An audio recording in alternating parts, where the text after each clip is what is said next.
Production funding for Behind the Headlines is made possible in part by the WKNO Production Fund, the WKNO Endowment Fund, and by viewers like you.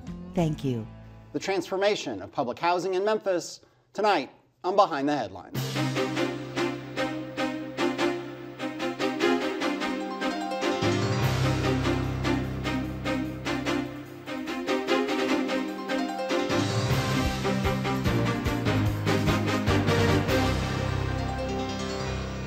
I'm Eric Barnes, publisher of the Memphis Daily News. Thanks for joining us.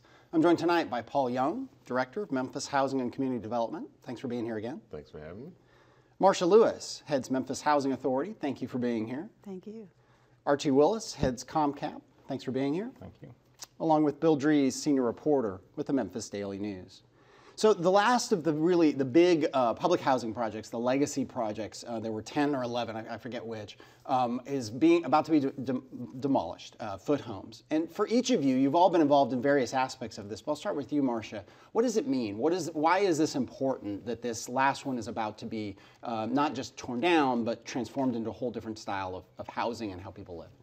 Well, it's first of all, it's very historical. It's a historical event given the history behind Foot Homes, the last traditional public housing development. It is one of the oldest in the nation. And then it is kind of not the finish, but the continuation of a vision that's changed the landscape of the city of Memphis, where obsolete public housing has been replaced with housing of choice and housing of quality. And just some specifics for people. How many people lived in Foot Homes at its peak? There were 400, and at its peak there was 980 units, I believe.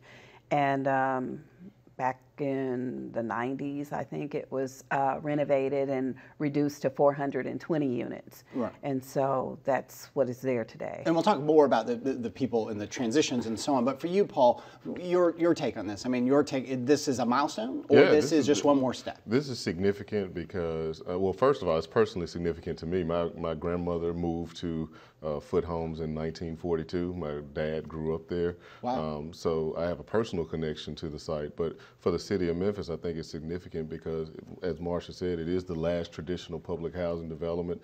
We have transformed public housing, and I think the significant point is that it's not a displacement of poor people, but we're actually able to create a new mixed income community. So there are 420 units there today. There'll be 712 when the project is complete. There'll be 480 affordable housing units. So we're actually creating more affordable housing than currently exists there today.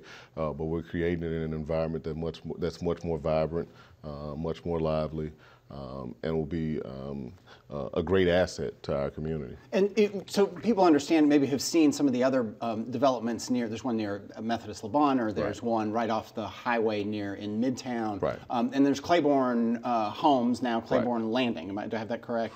That is next to Foot Homes, which was Claiborne Point, thank you. Which are aesthetically, I mean, if you drive by, they're really very attractive. But define what the transformation is, or the change is, in terms of how is, in old public housing, let me go back to Marcia, in the old public housing, how did it work financially, and how does it work in the new model?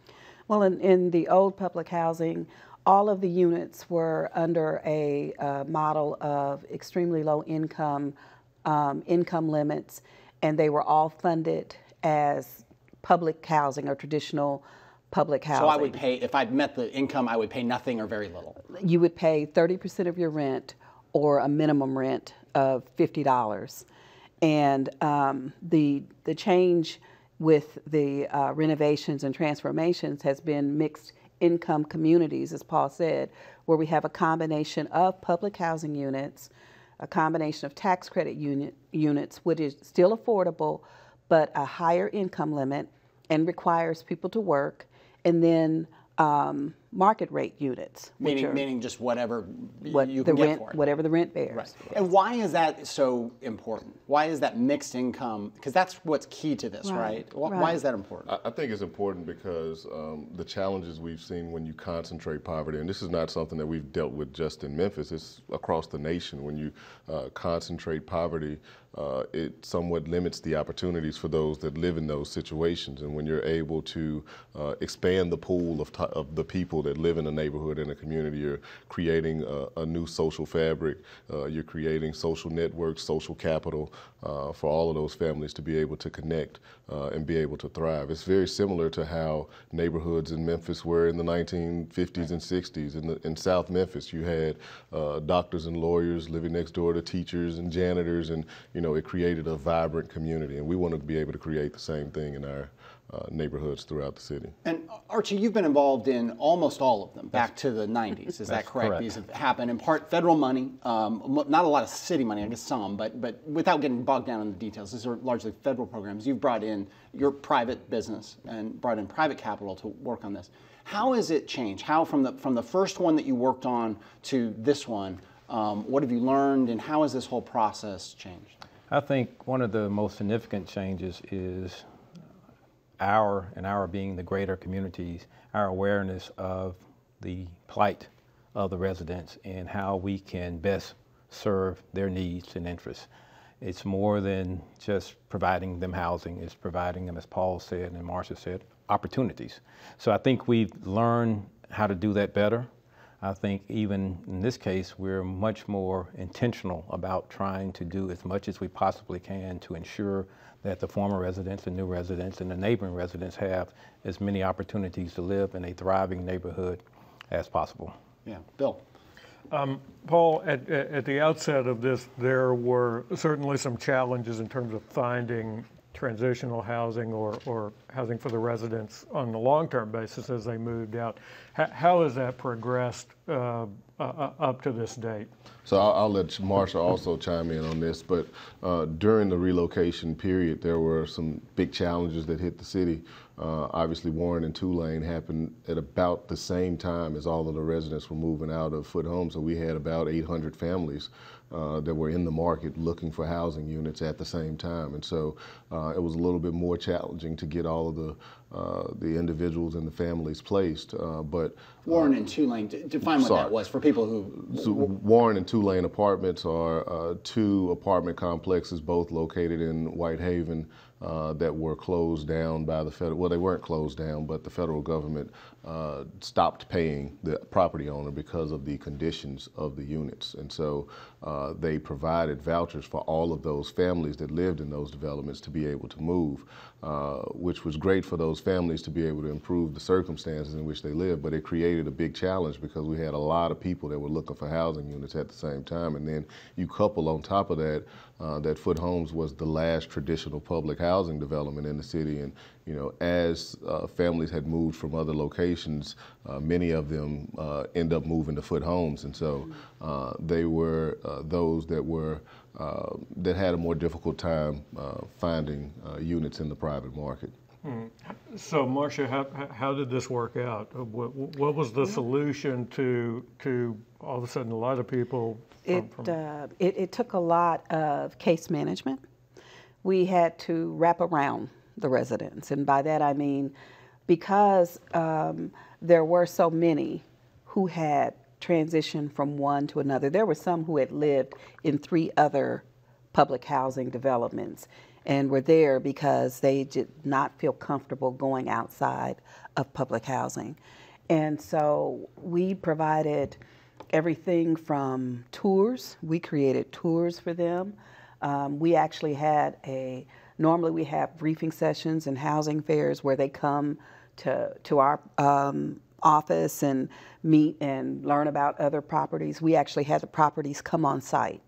We created transportation via opportunities for people to go look. It took a lot. There were people who had some financial issues. There were people who had some issues owing utility money. We had to work with MLGW to assist those families. So we really had to wrap around them. And It was a tough process, but I think that they are being served, and they're still being provided case management, even as they have relocated throughout the city. They've created modules or nodes, they call them, where our case managers can still, at the various libraries in 5 different locations, can still work with the residents that are out there. Right, but because this is a transition not to public housing as we know it, this is subsidized housing in effect that is owned by private companies and they accept the vouchers. Right. Exactly. Archie, South City is a much bigger area, and we've talked a lot about mixed income, but this is also mixed use. So what does the market for commercial development, the market for private residential development, what's been their reception to this larger area that's opened up? Let me kind of preface my answer by saying, this is a Choice Neighborhoods grant, which is different from Hope 6. All of the other developments were Hope 6. The biggest difference in Hope 6 and Choice is they added what they call a neighborhood component. They had housing and they had the people component that Marsha just spoke of in terms of the case management process. So neighborhood provides an opportunity to actually go outside the boundaries of the traditional public housing site and try to have a positive impact on the surrounding community. So in our neighborhood plan, we're looking at potential opportunities in terms of early education center. We're talking with Girls Incorporated about a Girls Incorporated center. The dream and great ambition is a grocery store that that we're working on. Other neighborhood amenities and neighborhood improvements. So to get to your question, that component hopefully will facilitate some additional commercial development and additional private development. The actual Choice neighborhood boundaries are far greater than the Foot Home site. So there will be other opportunities, and in fact, there are two private developers that are not a part of the Choice Neighborhoods teams that are developing housing as we speak in the South City neighborhood. So I think for those folks that understand the market and understand that the potential of the market, that this is obviously a depressed community today, but in 2021 we'll spend a tremendous amount of money redoing housing. That should also create opportunities for other developers and other private investors to get involved in the neighborhood to do commercial development and do additional housing that's not necessarily subsidized through the Housing Authority. And we should also point out that when we talked about Claiborne Point, Claiborne Homes was directly across Lauderdale from Foot Homes, just to set the stage for this. Unless you knew you were in a Foot or Claiborne, if you just drove through, you really wouldn't know the difference because they were laid out in a similar fashion, the same kind of brick buildings. Well, now that's changed. So directly across Lauderdale, there's Claiborne Point, which looks completely different. There's a whole lot going in around Foot Homes, the proper site there for it. So the private development that you've seen, has that been a result of what the transformation of Claiborne? I think so. I think so. And of course, geographically, we're literally on the southern edge of downtown and on the eastern edge of the South Main Historic and Arts District. So there's already some potential connectivity to a very vibrant south end of downtown.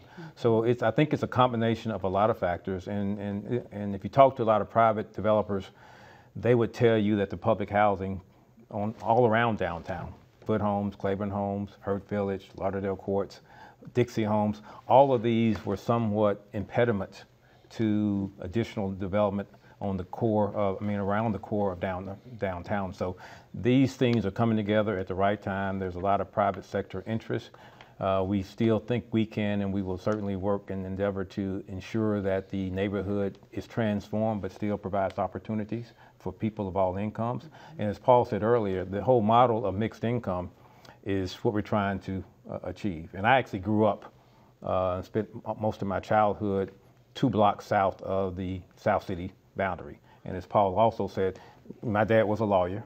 We lived next door and around the corner and went to school with all kinds of folks with different social economic backgrounds. So it was a thriving neighborhood. And for various reasons, the neighborhoods, people moved out and neighborhoods changed and transformed in a negative way.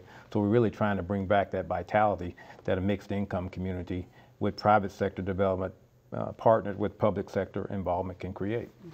To what extent, I don't, maybe I'll start with you, Marcia, when we talk about public housing, and we go, the vouchers, or it's, the traditional public housing, is it meant to be a transition? Or is public housing meant to be, is it people who, they're always going to be on public housing, they're always going to need public assistance? You could say this, it's kind of, it's an ongoing national debate about welfare, about food stamps, about all these things of public assistance, and is it something that people who are permanently stuck in that state, or are they moving to a place where they're self-sufficient? Well, it was never intended to be permanent housing. It was intended to be transitional housing that would help people to bring themselves up and to move on and to become self-sufficient. That term is used a lot in my industry, where we provide escrow accounts for residents. We provide opportunities through family self-sufficiency programs. We have grants that work with households to help them become self-sufficient. And so that others who have need can have opportunity to have that subsidy or have those vouchers. But it became generational. It became cycles. Some people generational, say, where you had people who had children, the children grow up, they have children, and they are constantly living with public assistance in these what were increasingly run down. That's right. Public housing projects. That's right. And for many reasons, because of the transitions that people made as they progressed, and their income levels rose, or because of the fact that funding continually decreased for the upkeep and maintenance and modernization of those. When public housing was first built, it was not intended to provide luxury housing. There were things you couldn't do. You couldn't have mini blinds in a unit. You couldn't have a ceiling fan in a unit. It was made in a way that was intended to, provide a shelter, a roof, at the least expense. Yeah.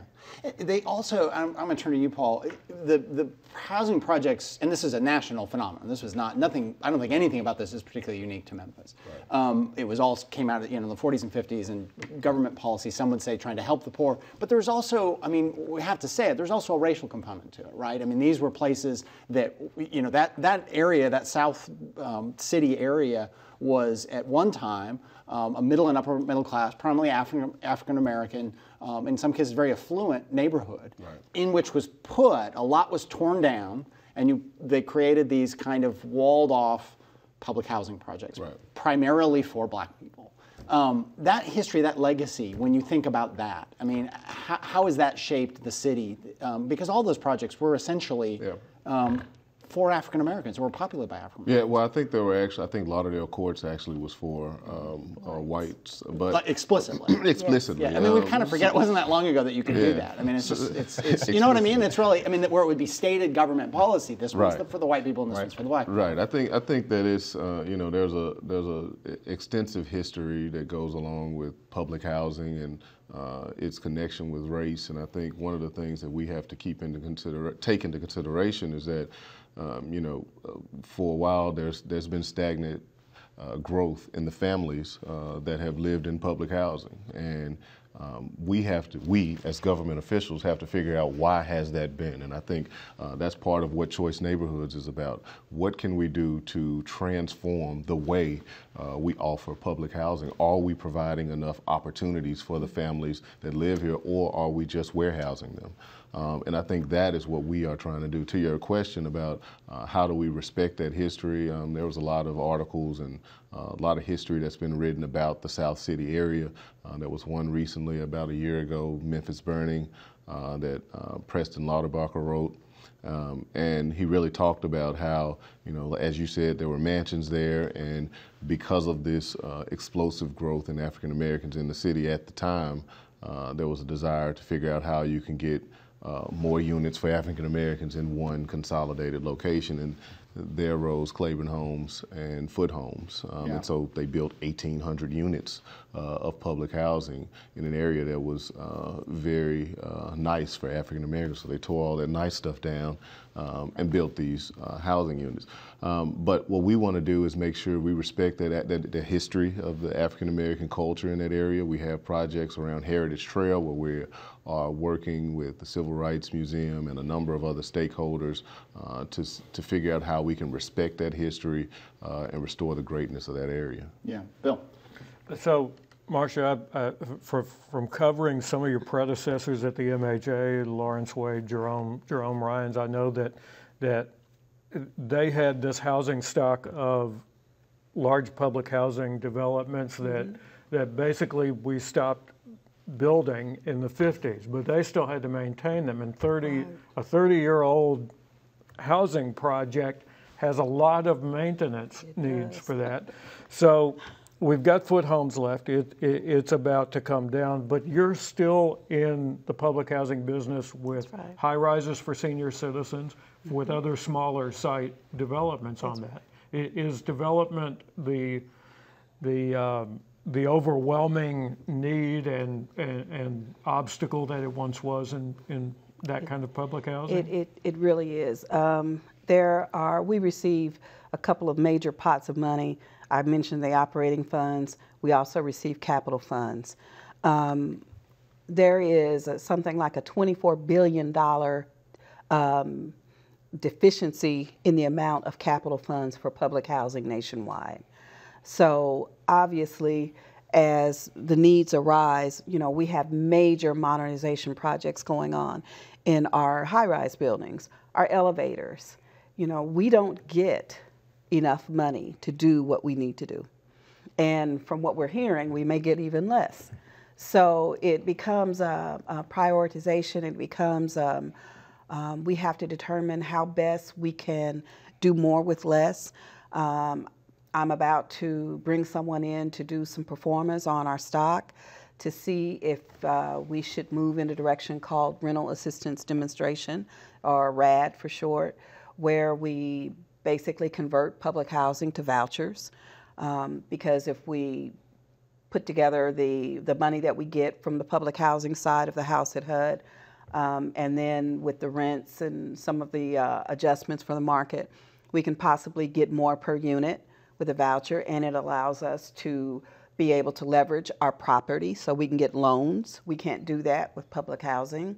So about how many units do you, after Foot Homes goes, well, it's not occupied now, about how many units do you manage separate from the vouchers? There's another 2,500 public housing units. And about how many people in Memphis are getting a voucher or somehow housing assistance? We have almost 8,000. Almost 8,000 total. And do you worry, Paul used vouchers. Vouchers, 8,000 vouchers. Do you worry in terms of placing people? I mean, people talk about, well, you get vouchers and you get apartments that will take the vouchers, and then suddenly you've moved back to Paul's comment about warehousing. You're now warehousing people in the kind of apartment place that takes vouchers, and so you're back to almost what you were trying to get away from. If the voucher program was in part trying to get people in, mainstream them, get them into regular apartments, do you worry that it just shifts that burden or shifts that warehousing to private places? Well, I think the one good thing that's happening, we're all part of different groups, different conversations, where we are working together in a consolidated effort to look at what we're doing in housing in Memphis and in Shelby County. Yeah. And I think that's the difference, because I don't want to push all of my people to one part of town, so all of a sudden I've reconcentrated poverty into another area. There are areas that are becoming revitalized and are doing more home ownership. We want everybody to have opportunity. Right. And so by having these conversations, by being very intentional about how we, plus HUD is, has become far more diligent about watching and being in part of the conversation about where people are relocated to. Right. What are the demographics around those areas? What is the crime rate in those areas? What are educational opportunities? So there's a lot more conversation and intentional activity where we put people. We just have a couple minutes left.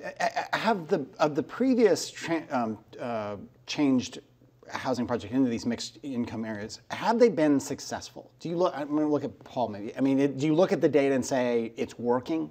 I mean, and what metrics do you look at to see whether or not it is working? We can look at it and say it looks a lot nicer, but is it working for the people who live there and used to live there? So I'll let Archie and Marsha also chime in on that particular question, but I think that it's working from the perspective of the units are occupied, and the families that live there appreciate having high quality units. Right. So. What about, I mean, crime? Crime, you mentioned crime. Is that when you look at the transformed neighborhoods versus the old ones tended to be pretty high crime rates. Is that changed?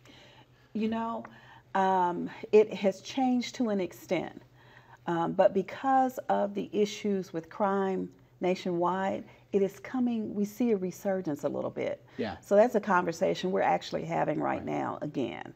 Yeah. Your thoughts, is it working? I would say from the standpoint of providing people with opportunities, yes. You look at the other developments, they're mixed income. All the ones that I've been involved with, which actually is all of them except College Park, they remain highly occupied. Most of them have waiting lists. And what's really interesting is when you look at the initial marketing and lease up, what happened was the market rate units rented up first. Yeah. So we got people that were market looking, rate being the people who are not getting any subsidy. No subsidy. They're just looking for the best opportunity for themselves. Right. They rented up first, and the assisted folks followed. Okay. So we created mixed income.